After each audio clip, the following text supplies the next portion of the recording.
Probably the most memorable thing about Larry was that he was important to so many people. The truth is, Larry had many families. One of those families was his chamber family, where he showed a real gentle form of leadership. He always placed relationships first. He really understood that individuals are the most vital part of any group. He never second-guessed someone's motives, and he always was interested in what everyone had to say. He was the epitome of a true leader. Another family of Larry's was a group of people he'd ride bicycles with. You wouldn't know it from his gentle demeanor, but Larry was an intensely competitive guy. I can remember him all red-faced, huffing and puffing, making sure he was the first one to the top of the next hill. Some other families of Larry's are his community family, his country and western dance family, and his family of friends, and his biker family. In this tribute, some of the people from Larry's other families will share their memories of him, and through them, perhaps we'll get a better idea why the values that Larry stood for are important to so many. Larry's example of unselfish giving will serve as a legacy in our community. His actions were guided by a philosophy that each of us, in our own small way, can make a difference. He never sought credit for himself, but realized that by listening to others and striving for common ground, good solutions could be found. His reputation as a quiet, effective, and level-headed leader was well established throughout the metropolitan area and the entire state and region. I always had confidence that no matter what the issue that Larry was involved in, the right decisions would be made for the right reasons. For me and many, many others, it was a privilege to call Larry our friend.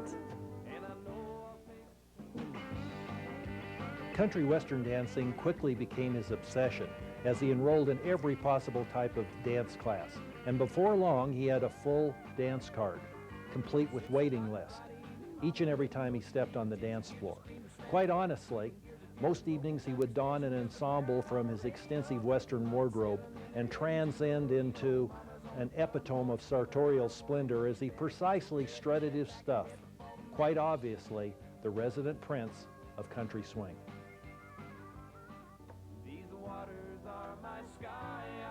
Larry had a very extensive family of friends in Jefferson County, and I consider myself very lucky to have been one of those people. He had a gift that he gave his friends, and that gift was the gift of time. He could be there for advice, he could be there for encouragement and support, he could be there with criticism at times. Larry was fun to be around. He had a very unique Minnesota-type sense of humor, and he also loved to tease. He also was open enough to both share his happiness and his successes, as well as his sadness and his worry at times.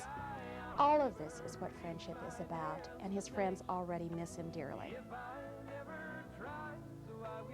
Larry and I would spend many a leisurely day traversing the highways and byways of Colorado and the Southwest, going to many motorcycle rallies. At each of those rallies, Larry was continually mistaken to be Peter Fonda, which he gladly accepted and had a lot of fun with. Finally, Larry had formed a group which he called, a motorcycle group, which he called the Brothers Quiche. And he took great pride in this. He always wanted to conduct a catered rumble. I'll guarantee you that this summer many of his friends will be getting together to ensure his legacy is completed, and we will hold, in fact, that catered rumble.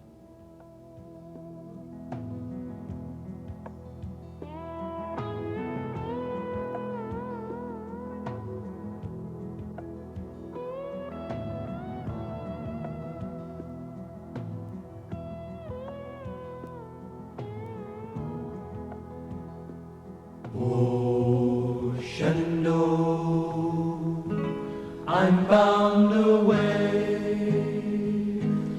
Fair